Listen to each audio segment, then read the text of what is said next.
Book 1, Chapter 23, of Resurrection. At last the President finished his speech, and lifting the list of questions with a graceful movement of his arm, he handed it to the foreman, who came up to take it. The jury, glad to be able to get into the debating court, got up one after the other and left the room, looking as if a bit ashamed of themselves, and again not knowing what to do with their hands.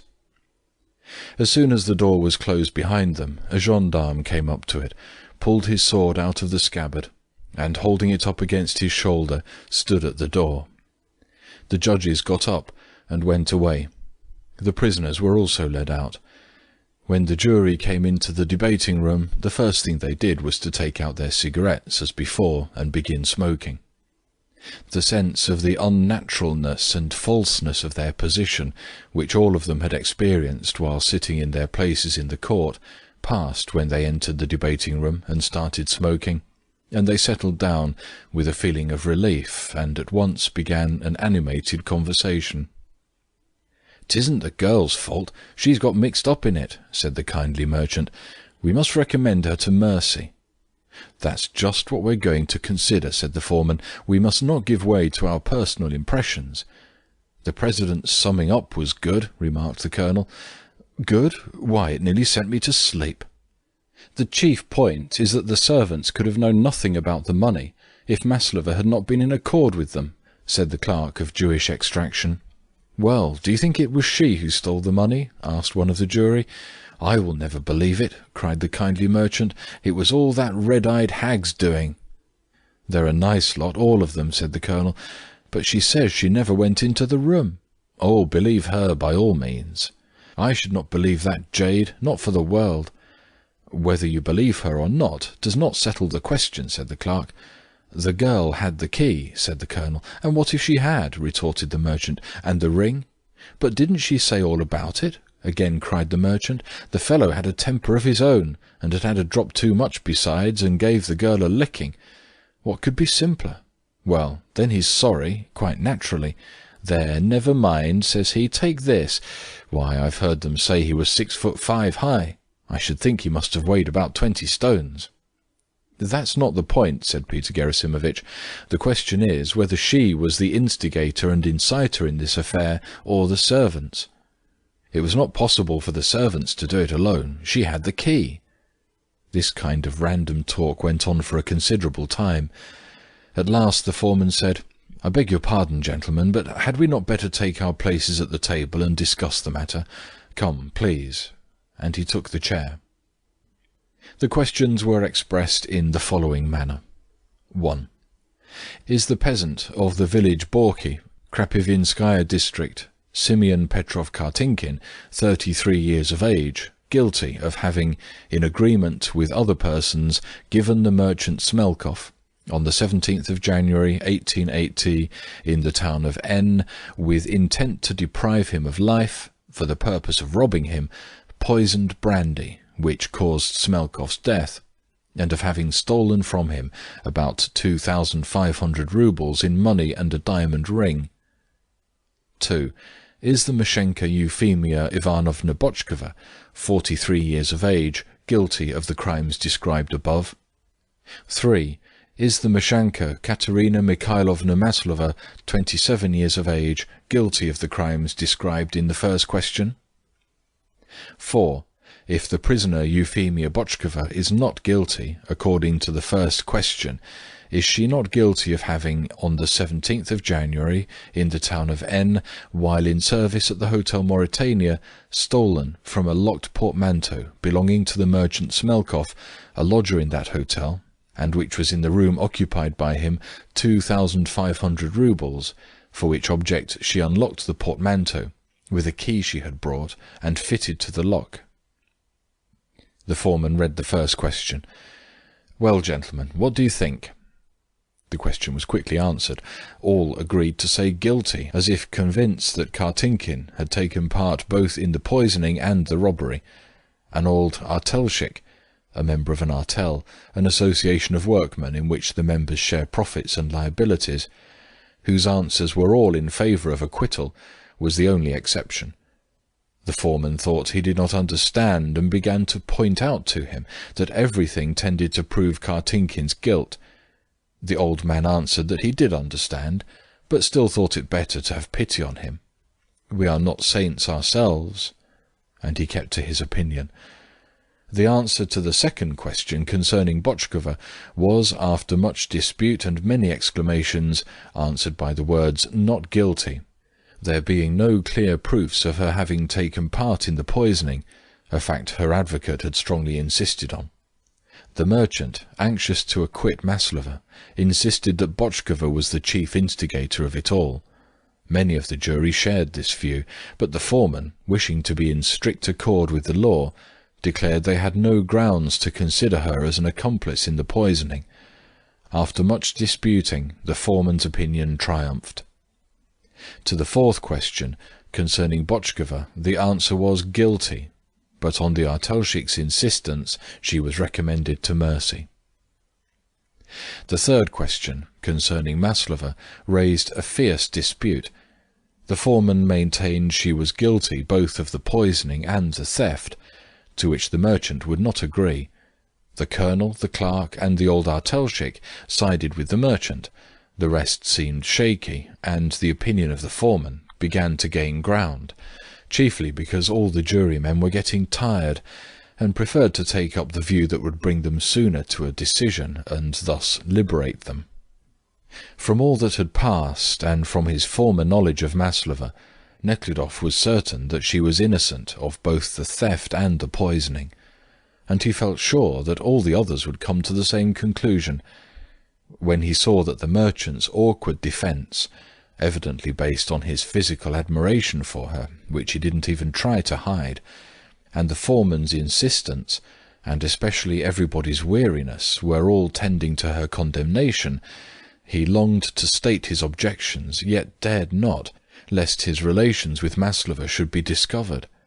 He felt he could not allow things to go on without stating his objection, and, blushing and growing pale again, was about to speak when Peter Gerasimovich, irritated by the authoritative manner of the foreman, began to raise his objections and said the very things Nekhludoff was about to say. "Allow me one moment," he said. "You seem to think that her having the key proves she is guilty of the theft.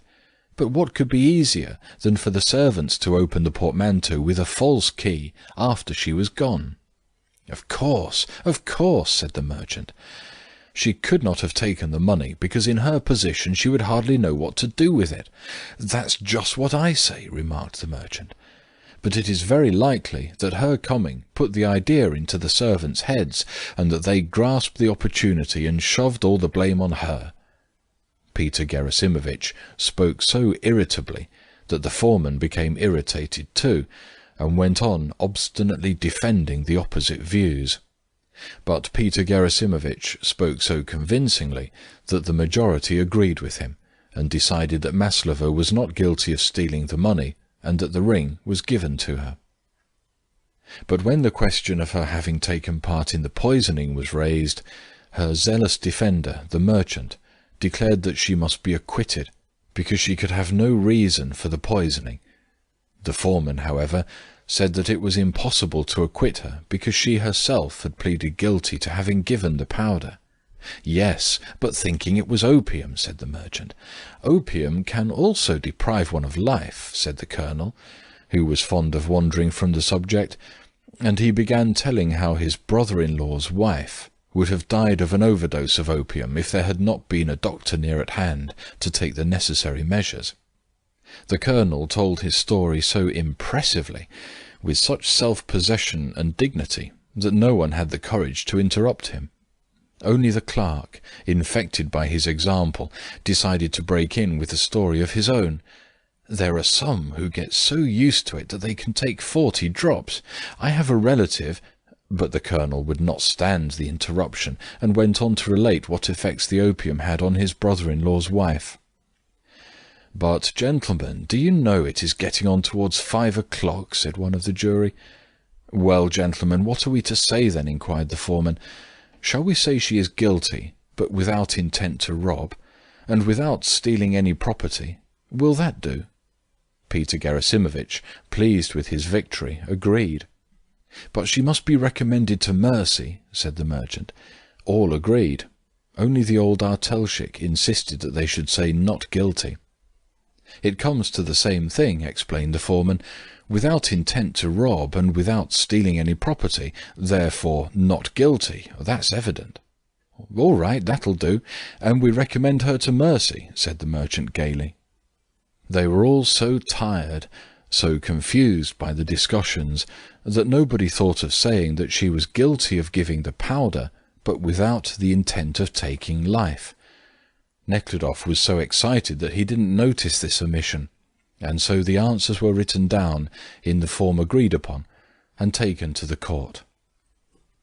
Rabelais says that a lawyer who was trying a case quoted all sorts of laws, read 20 pages of judicial senseless Latin, and then proposed to the judges to throw dice, and if the numbers proved odd, the defendant would be right, if not, the plaintiff. It was much the same in this case.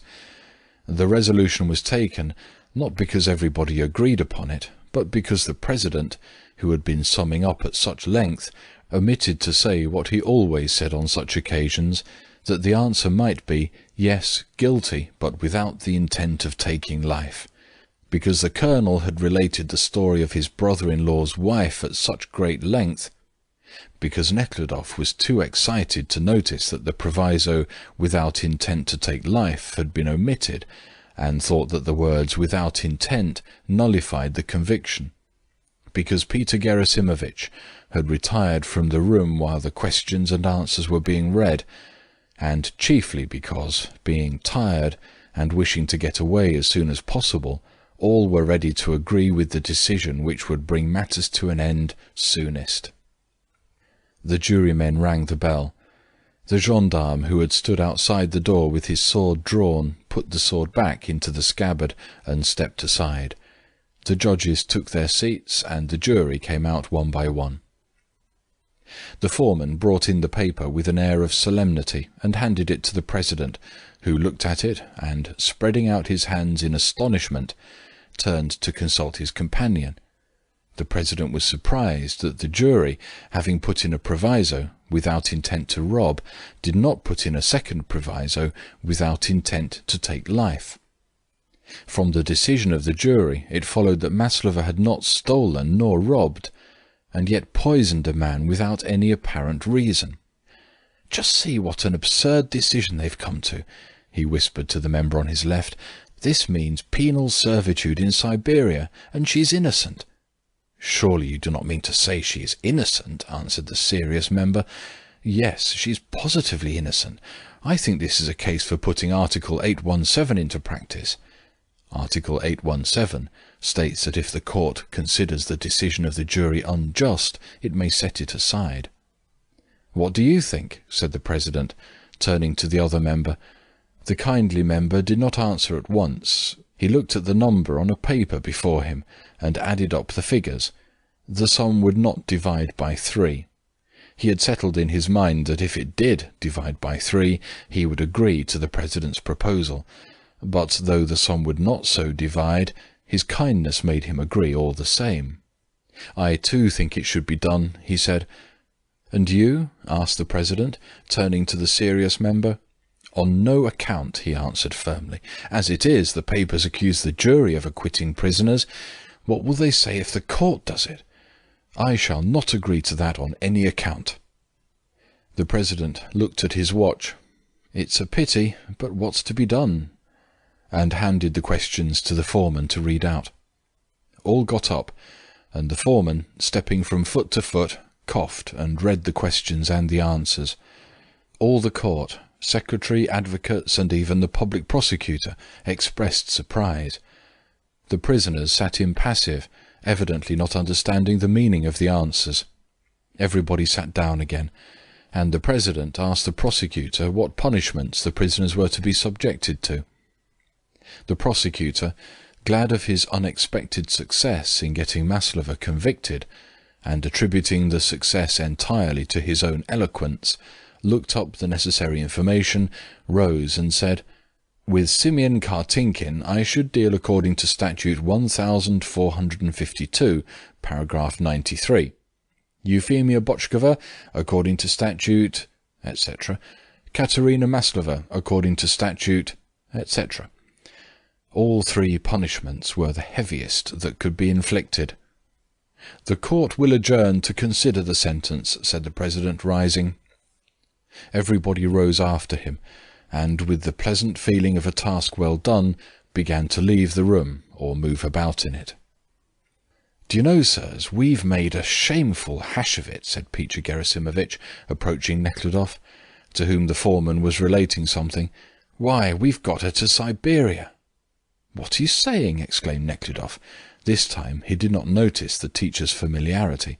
"Why, we did not put in our answer, 'guilty, but without intent of causing death.' The secretary just told me the public prosecutor is for condemning her to 15 years penal servitude." "Well, but it was decided so," said the foreman. Peter Gerasimovich began to dispute this, saying that since she did not take the money, it followed naturally that she could not have had any intention of committing murder. "But I read the answer before going out," said the foreman, defending himself, "and nobody objected."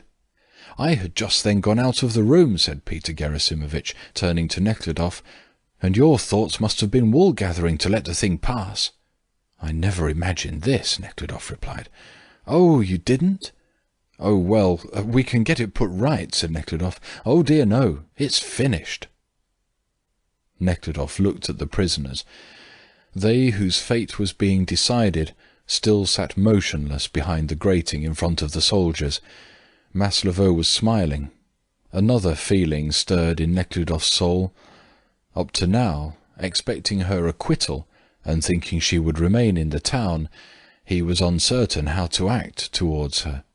Any kind of relations with her would be so very difficult.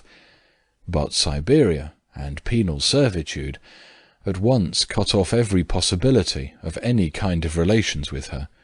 The wounded bird would stop struggling in the game bag and no longer remind him of its existence. End of Book 1, Chapter 23.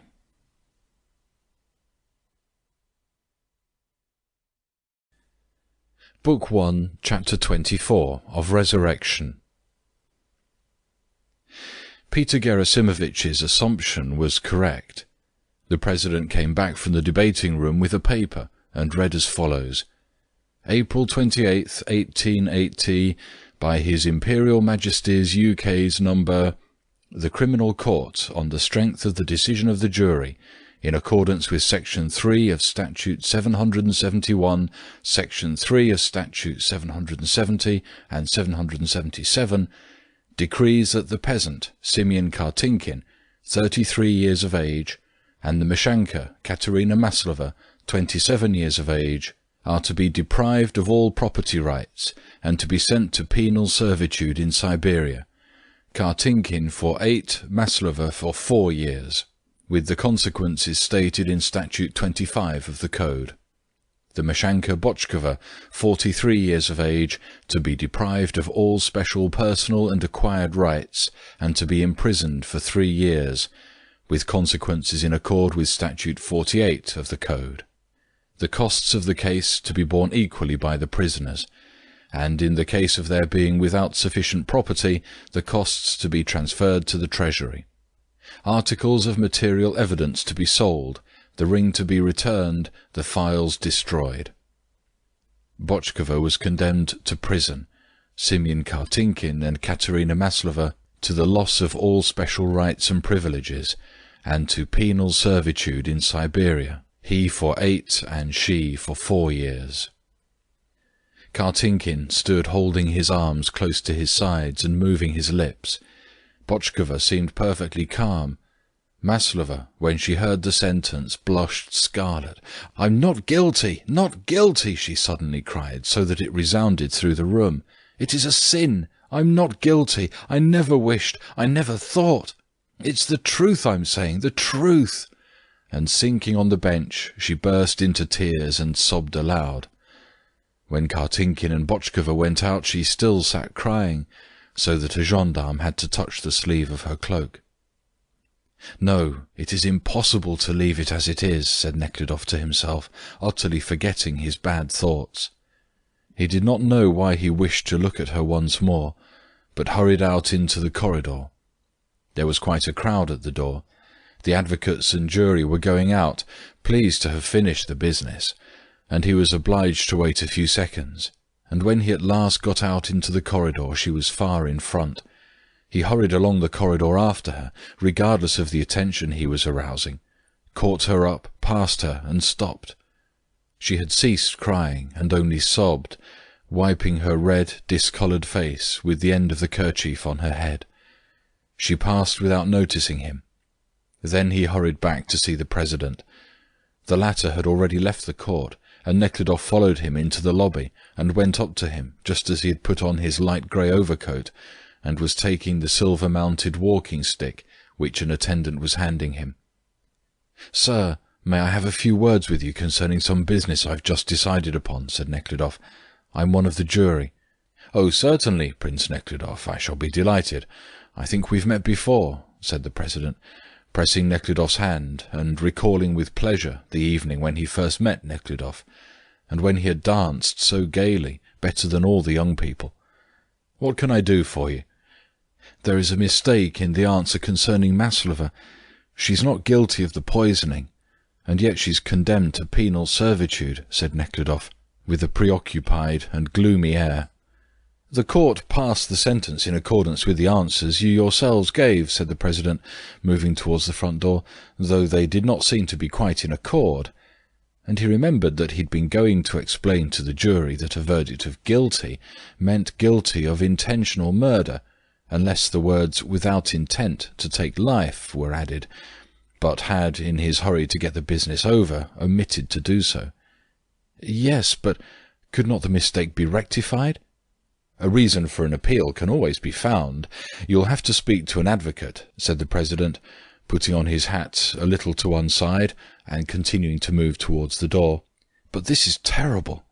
"Well, you see, there were two possibilities before Maslova," said the president, evidently wishing to be as polite and pleasant to Nekhludoff as he could. Then, having arranged his whiskers over his coat collar, he put his hand lightly under Nekhludoff's elbow, and, still directing his steps towards the door, he said, "You're going too?" "Yes," said Nekhludoff, quickly getting his coat and following him.